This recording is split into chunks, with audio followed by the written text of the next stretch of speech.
नागरिकांना विहित कालमर्यादेत सेवा देऊन बांधिलकी जोपासावी असे आवाहन जिल्हाधिकारी योगेश कुंभेजकर यांनी केले आहे। सेवा हक्क दिनानिमित्त जिल्हाधिकारी कार्यालयात विशेष कार्यक्रमाचे आयोजन करण्यात आले होते। वाशिम येथील जिल्हाधिकारी कार्यालयातील राजे वाकाटक सभागृहात आयोजित कार्यक्रमात ते बोलत होते। यावेळी नागरिकांच्या सेवेसाठी तत्पर, जबाबदार आणि पारदर्शक प्रशासन उभारण्याच्या उद्देशाने कार्य झाले पाहिजे आणि नागरिकांना शासकीय सेवा देताना विहित कालमर्यादेचे काटेकोर पालन व्हावे असे प्रतिपादन जिल्हाधिकारी कुंभेजकर यांनी केले।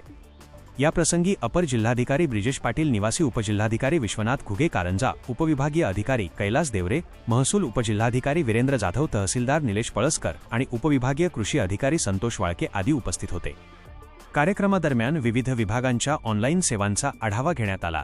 नागरिकांना वेळेत व पारदर्शक पद्धतीने शासकीय सेवा देण्यासाठी वचनबद्ध राहण्याची लोकसेवा हक्क शपथ यावेळी उपस्थित अधिकारी व कर्मचाऱ्यांनी घेतली।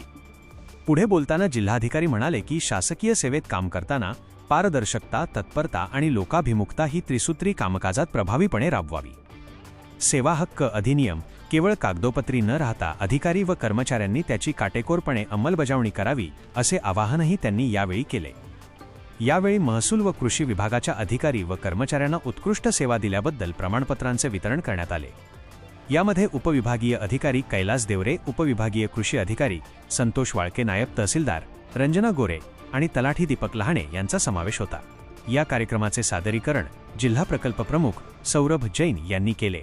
अशा नवनवीन बातम्यांसाठी चॅनलला सबस्क्राईब करा आणि पाहत रहा MH न्यूज मराठी।